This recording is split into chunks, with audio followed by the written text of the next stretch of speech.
Essa é minha questão favorita dentre as mais de 200 que eu gravei até agora aqui para o canal. Um polígono simples com 2018 lados é desenhado a partir de um vértice P no interior de um quadrado. Nenhum vértice do polígono está sobre qualquer lado do quadrado e nenhum vértice do quadrado está sobre qualquer lado do polígono. Dentre as alternativas abaixo, qual é a única que pode corresponder ao número de interseções entre os lados do quadrado e os lados do polígono? Essa questão é minha favorita porque, apesar de parecer extremamente complicada aqui por tratar de um polígono com 2018 lados, ela caiu no nível 3, mas também caiu aqui no nível 2 dessa prova de 2018. E por quê? Porque, depois que você entende aqui a lógica desse problema, ela tem uma resolução relativamente simples. Então vamos tentar entender aqui. A gente parte aqui de um vértice P que está dentro desse quadrado. E aí a gente vai desenhar aqui um polígono com 2018 lados. Então tá aqui um exemplo que ele te deu de como poderia ser o começo desse desenho. E o objetivo é saber, dentre as alternativas aqui que ele te dá, qual delas que pode representar o número de interseções entre os lados do quadrado e os lados do polígono. Então, por exemplo, quando parte aqui do ponto P, tem uma interseção aqui. Aí depois tem uma segunda interseção aqui, quando ele toca de novo no lado do quadrado. Depois uma terceira, e aí uma quarta. E aí aqui no final ele poderia sair e ficar zigue-zagueando por aqui. Aí eventualmente vai voltar. E a gente vai querer saber, contar aqui, qual vai ser a possibilidade para essas interseções com os lados do quadrado. E aí tem duas condições que ele te dá para fazer esse desenho. Nenhum vértice do polígono está sobre qualquer lado do quadrado. Isso significa que, no nosso desenho aqui do polígono, um lado nunca pode tocar aqui no quadrado e depois continuar. Ou seja, não pode ter um vértice aqui do polígono que está sobre o lado do quadrado. Então isso aqui não é permitido. E a segunda coisa que não é permitida é ele passar aqui por um vértice do quadrado. Então, aí o vértice do quadrado é que estaria sobre um dos lados aqui do polígono. Então, quando você vê o que significa essas duas condições aqui no desenho, você nota que isso implica que sempre que um lado aqui do polígono tocar no lado do quadrado, ele tem que estar cruzando esse lado. Ou seja, ele vai passar direto aqui, como aqui no exemplo que ele deu. Ele sempre cruza, ele nunca toca ou passa por cima de um vértice aqui. Ele pode tocar uma vez, como nesses primeiros lados aqui, ele cruza uma vez, ou nesse segmento aqui, em que ele cruza duas vezes, mas ele está sempre cruzando.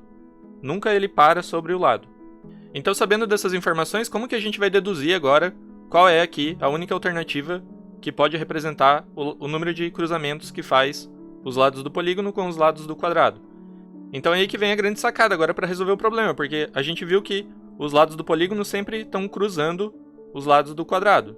Ou eles não intersectam, como aqui nesse desenho que eu fiz, aqui para baixo, ou lá para cima, como está aqui no exemplo do começo que ele fez, ou eles intersectam sempre cruzando.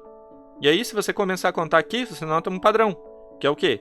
A gente parte do interior do quadrado, e aí quando ele sai uma vez do quadrado, a gente cruzou aqui a primeira vez. Depois, quando ele cruza de novo, aí o vértice aqui do polígono está dentro do quadrado.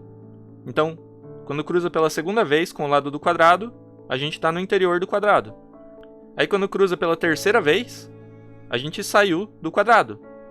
E aí ele vai lá, faz um zigue-zague aqui, e quando cruza pela quarta vez, está no interior do quadrado de novo. Aí quando cruza pela quinta, saiu. Então qual o padrão que você nota? Sempre que o número é ímpar, quer dizer que a gente está fora do quadrado. E sempre que é par, quer dizer que a gente retornou para dentro do quadrado.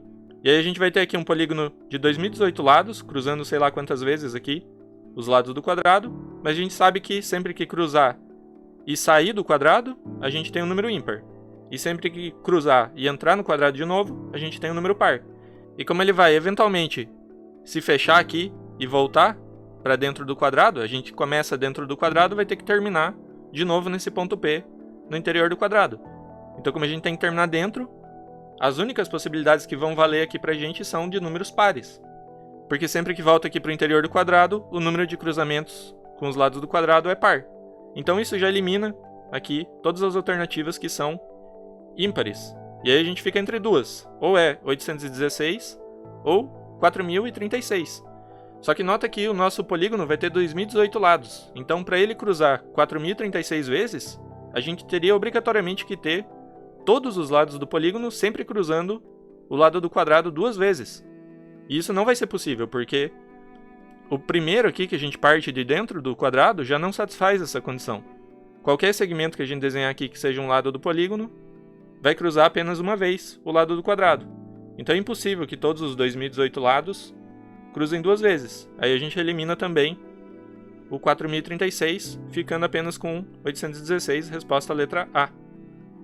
Pessoal, como a prova já está chegando, eu queria deixar aqui uma mensagem para vocês com algumas dicas. A primeira é para vocês usarem todo o tempo que vocês têm na prova. Se vocês têm 2 horas e meia, não tem por que você sair antes desse tempo, porque mesmo que você esteja empacado numa questão muito difícil, ou em questões muito difíceis que você não sabe resolver, às vezes um insight que você tiver, você vai conseguir resolver ela. Assim como essa questão que eu acabei de fazer, que aparentemente era muito difícil, mas tinha uma resolução relativamente simples. Então se vocês estão motivados para tentar passar para a segunda fase e buscar uma medalha e bolsa, etc e tal, usem pelo menos todo o tempo que vocês têm disponível. E a segunda dica é tentem chegar descansados na prova. Tentem dormir bem amanhã, não fiquem estudando de véspera a madrugada toda, para vocês chegarem descansados e poderem pensar com calma e tentar resolver a prova.